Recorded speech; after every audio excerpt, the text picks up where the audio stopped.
perempuan satu ini umurnya di atas 100 waktu meninggal. Itu waktu meninggal dunia, teman-teman sekalian.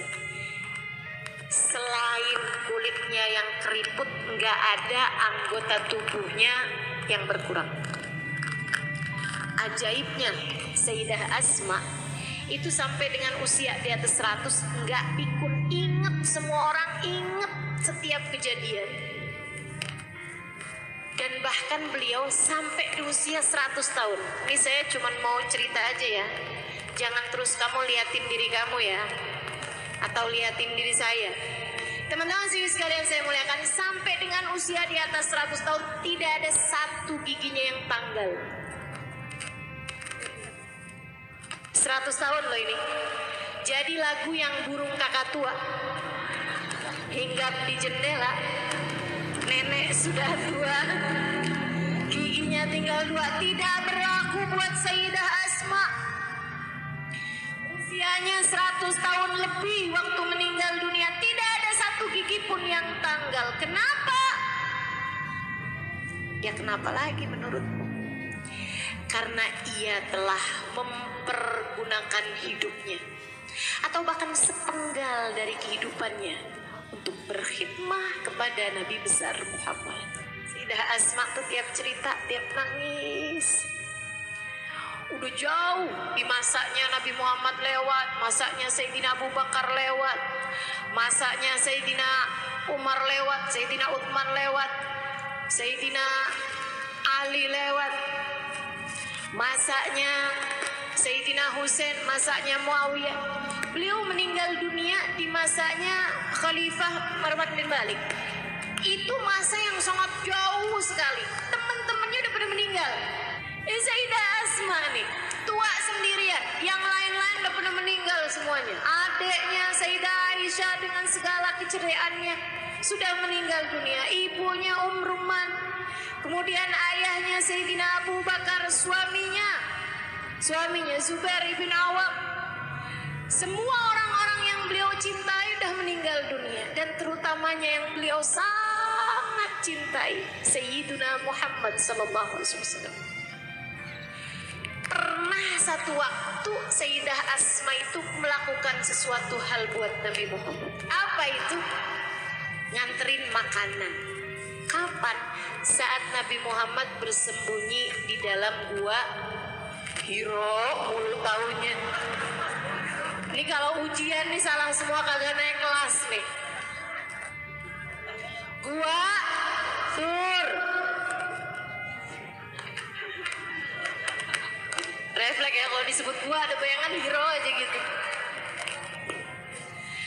Sehingga sekalian yang saya muliakan, waktu Nabi Muhammad bersembunyi di Gua Tur, ini Sayyidah Asma malam hari itu diinget tuh, ingat banget, sering banget dia ulang-ulang cerita itu pada generasi demi generasi. Setiap kali ada perempuan-perempuan duduk-duduk bersama dengan beliau cerita, aduh kangennya Nabi Muhammad, saya ingat banget hari itu, kata Sayyidah Asma. Wah, saya nggak bisa bayangin kayak apa kangennya Sayyidah Asma setiap kali ceritain Nabi Muhammad. Kita nggak pernah ketemu ini loh Bu, kita nggak pernah ketemu aja kangen kayak begini Nabi. Gimana Sayyidah Asma ya? Gimana orang-orang lain tuh yang pernah emang ketemu gitu sama Nabi Muhammad sallallahu alaihi wasallam. Teman-teman sekalian yang saya muliakan, kata Sayyidah Asma, malam hari itu ayah saya tuh didatengin Nabi Muhammad. Setelah sebelumnya tuh berulang-ulang kali ayah saya minta berangkat hijrah ke Madinah, tapi sama Nabi Muhammad ditahanin, jangan dulu dah Abu Bakar, jangan dulu, ntar aja. Rasul, ada rombongan nih mau berangkat hijrah ke Madinah, ntar ya Abu Bakar, kamu ntar aja. Sampai satu waktu Sayyidina Abu Bakar bilang, Rasul nanti malam nih Umar berangkat hijrah, boleh nggak saya ikutan? Nabi Muhammad bilang, tunggu Abu Bakar, la'allallah yaj'al laka sahiba, semoga Allah akan berikan kepada kamu kawan yang lebih baik. Sayyidina Abu Bakar begitu dibilang kayak begitu, oh baik Rasul, disimpenin 2 ekor unta, minta dirawatin sama tukang rawat unta, kasih makan yang bagus biar sehat untanya gitu. Dia siap-siap semuanya, nungguin harinya. Sampai hari itu datang. Datang Nabi Muhammad ke rumah Sayyidina Abu Bakar. Terus bilang, wahai Abu Bakar, Allah izinkan saya pada malam hari ini berangkat hijrah ke Yatsrib, Madinah maksudnya. Sayyidina Abu Bakar pandangin wajah Nabi, kemudian bertanya, wasuhbah ya Rasulullah, apakah saya mendampingimu wahai Rasul? Nabi Muhammad bilang, wasuhbah ya Abu Bakar, engkau mendampingiku wahai Abu Bakar. Sayyidina Abu Bakar senyum lebar, air matanya nggak ketahan, nangis Sayyidina Abu Bakar.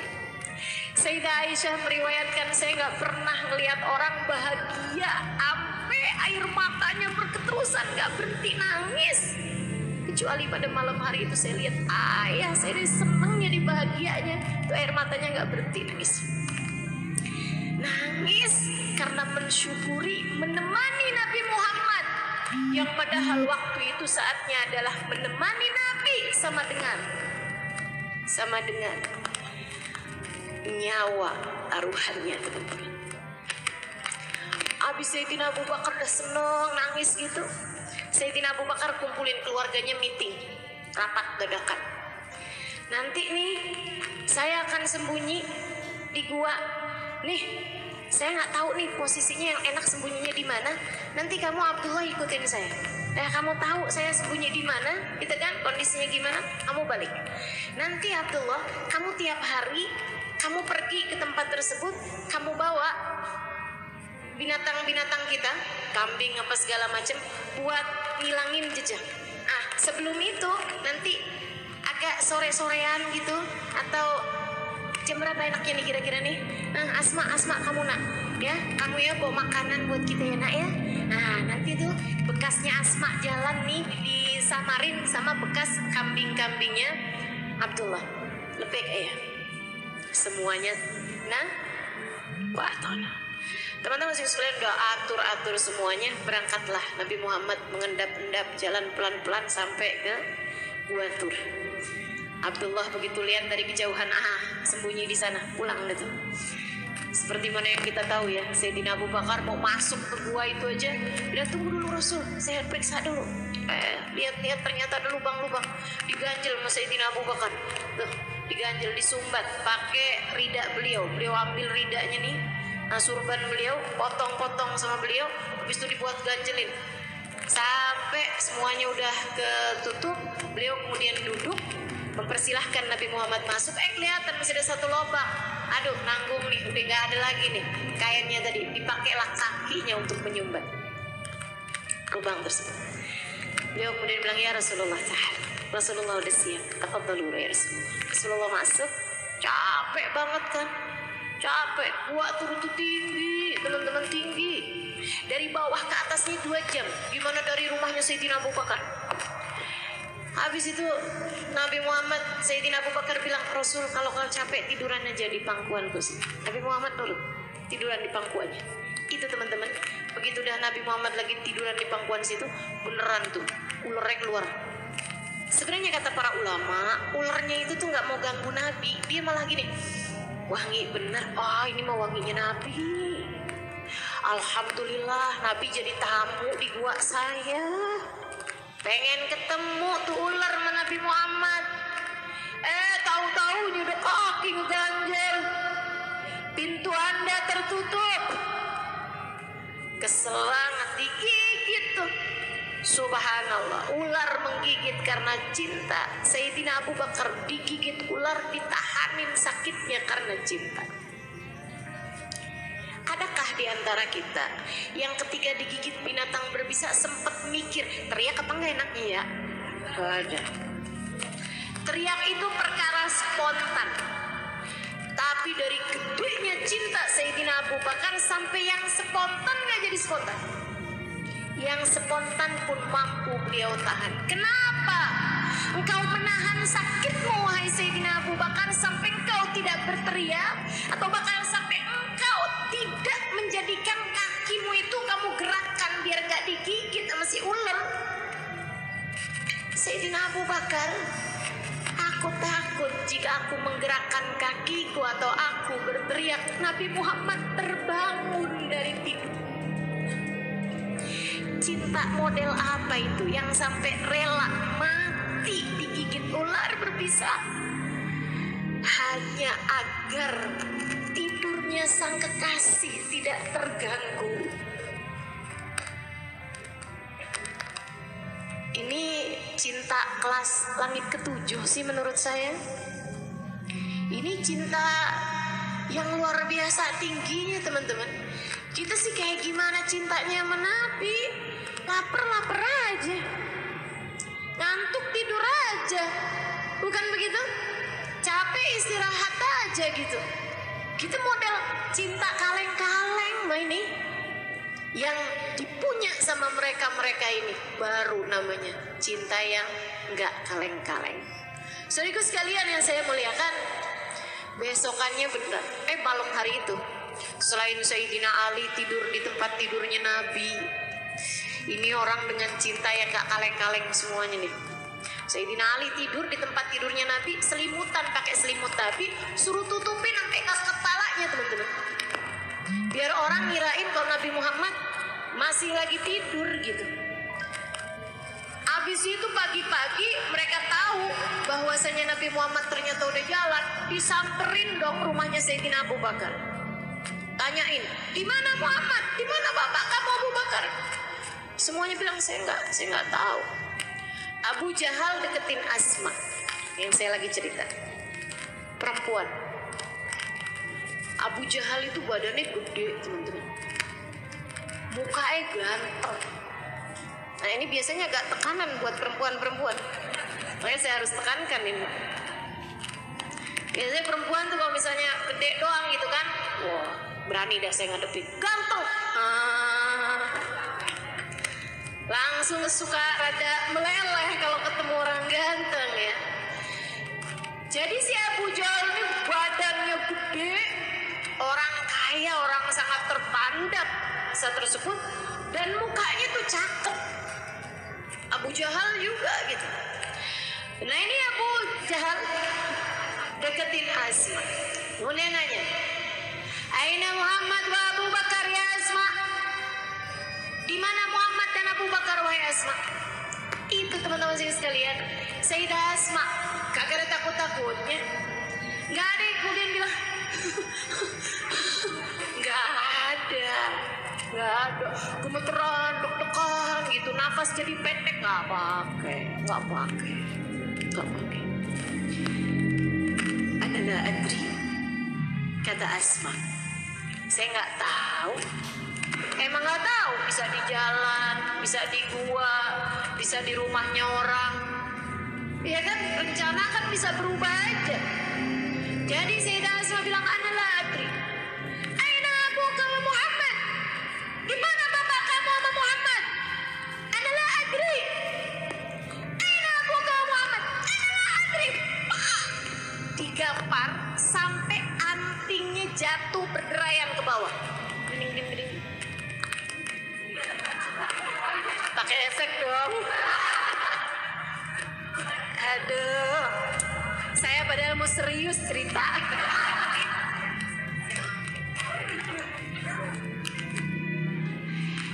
Tuh teman-teman serius sekalian, telinganya pernah digampar karena Nabi Muhammad. Apa hasilnya? Sampai dengan usia di atas 100 tahun telinganya tak pernah berkurang pendengarannya. Digampar, sakitnya beberapa menit sakitnya. Akan tetapi hasilnya dari gamparan karena Nabi Muhammad. Sampai dengan usia di atas 100 tahun telinganya tidak pernah berkurang pendengarannya. Jadi ini lagi ngasih apa lagi dikasih sebenarnya. Sama Nabi itu gitu. Kamu ngasih permen, dikasihnya mobil, teman-teman. Sehingga sekalian saya muliakan, akhirnya besoknya seperti yang udah dirapiin sama ayahnya Sayyidina Abu Bakar.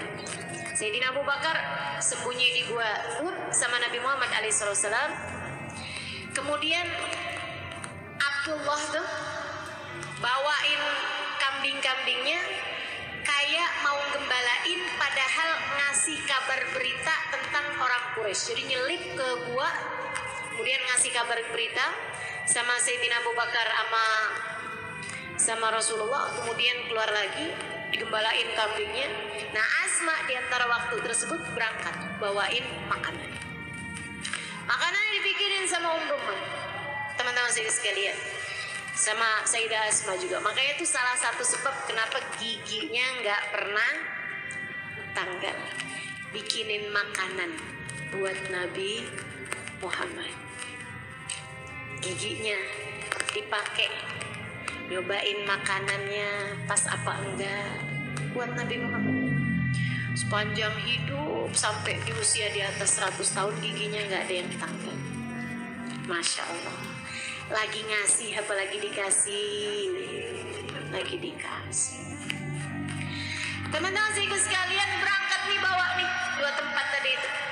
Seiku sekalian, akhirnya kerepotan bawa 2 tempat, kagak bawa iketan nih, lupa.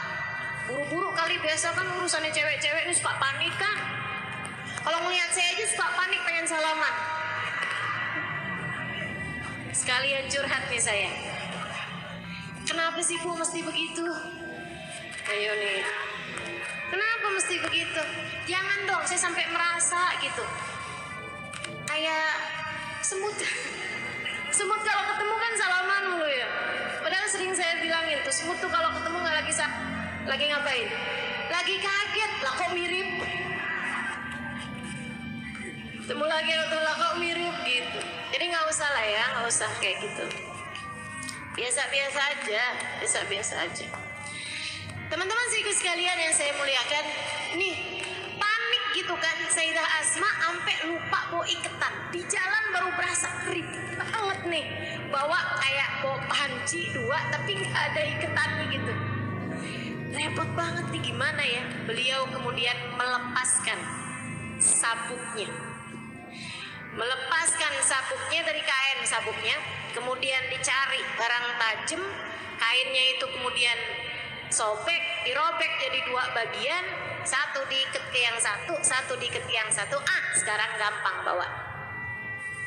Jadi Sayyidah Asma melepaskan sabuknya, dia robek jadi 2 sabuknya, kemudian dipakai 2 sabuknya itu buat ngikat makanan untuk dibawanya kepada Nabi Muhammad.